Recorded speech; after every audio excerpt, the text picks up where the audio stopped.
ജീവശാസ്ത്രത്തിൽ എപ്പോഴും കൺഫ്യൂഷൻ വരുന്ന ഒരു പോർഷനാണ് സെല്ലിൻ്റെ അഥവാ കോശത്തിൻ്റെ കണ്ടെത്തലുകൾക്ക് കാരണമായവരെ തിരിഞ്ഞുപോകുന്നത്. സയന്റിസ്റ്റുകളിൽ തലതൊട്ടപ്പൻ എന്ന് വിളിക്കാവുന്ന റോബർട്ട് ഹൂക്ക്, അദ്ദേഹമാണ് കോശം അഥവാ സെൽ കണ്ടുപിടിച്ചത്.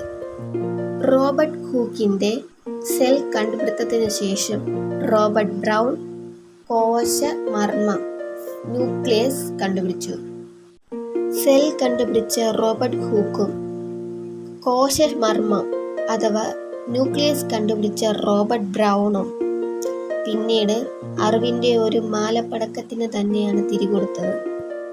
എം.ജെ. ഷ്ലീഡർ സസ്യശരീരം കോശങ്ങളാൽ നിർമ്മിക്കപ്പെട്ടതാണെന്ന് കണ്ടുപിടിച്ചു. എം.ജെ. ഷ്ലീഡറിൻ്റെ കണ്ടുപിടുത്തത്തിന് ശേഷം ഒരു വർഷത്തിനുള്ളിൽ തന്നെ തിയോഡർ ഷ്വാൻ ജന്തുശരീരം കോശങ്ങളാൽ നിർമ്മിക്കപ്പെട്ടതാണ് എന്ന് കണ്ടുപിടിച്ചു. ഇവ ശാസ്ത്രലോകത്തിൻ്റെ വളർച്ചയ്ക്ക് തന്നെ വലിയ മുതൽക്കൂട്ടായിരുന്നു. എം.ജെ. ഷ്ലീഡനും തിയോഡർ ഷ്വാനും ചേർന്ന് കോശ സിദ്ധാന്തം ആവിഷ്കരിച്ചു.